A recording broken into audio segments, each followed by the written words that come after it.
Effective dialogue is the best approach for communication among nations, peoples, as well as followers of religions and cultures.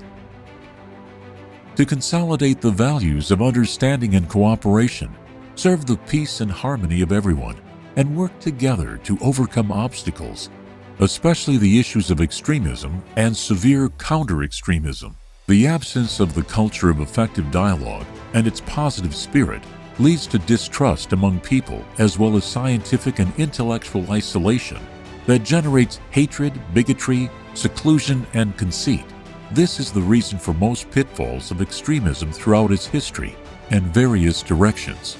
Effective dialogue is among the most important ways to inculcate awareness of the true Islam and immunize the youth from dangers of extremism. This pivotal task is carried out by the family, school, and platforms of religious and social influence, and to ensure efficient performance, effective coordination must take place between the family and school. Extremism cannot accept dialogue, live in harmony with human society, or understand natural diversity, because it is based on closed perceptions that fail to comprehend these important meanings, whose principles were established by the objectives of Sharia and the life of our noble Prophet.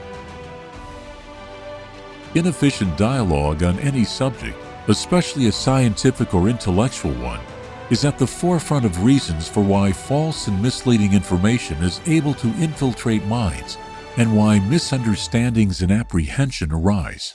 In today's world, ineffective dialogue is an even bigger issue than the lack of dialogue, an issue attributed to the dialogue's environment and efficiency.